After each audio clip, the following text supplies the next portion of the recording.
بارش ہو رہی تھی۔ ایک چھوٹا سا یتیم بچہ مسجد کی باہر بھیگا ہوا بیٹھا تھا۔ لوگ آتے جاتے دیکھتے اور گزرتے گئے۔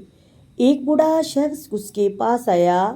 اس نے اپنی شال میں لپیٹا اور پوچھا، بیٹا گھر کہاں ہے؟ بچے نے آنسو صاف کرتے ہوئے کہا، گھر تو ہے مگر وہاں میرا انتظار کرنے والا کوئی نہیں۔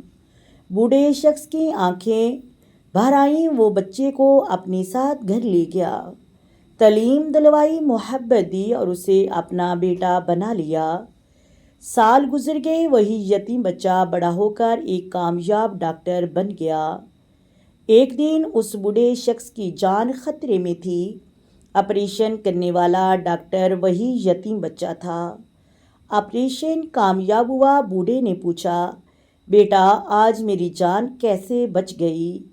وہی ڈاکٹر مسکرایا اور آنکھوں میں آنسو آ گئے اور بولا، جس دن آپ نے یتیم کو سہارا دیا تھا اسی دن اللہ نے آپ کی زندگی بچانے کا انتظام کر دیا تھا۔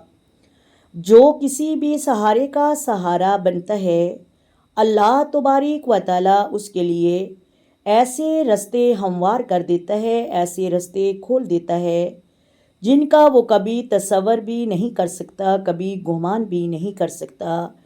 اللہ تبارک و تعالیٰ ہمیں یتیم غریب بچوں کو سینے سے لگانے کی توفیق عطا فرمائے، ان کا سہارا بننے کی توفیق عطا فرمائے، آمین ثم آمین۔ اگر ویڈیو اچھی لگے ویڈیو کو لائک کریں، شیئر کریں اور پلیز چینل کو سبسکرائب کر دیں۔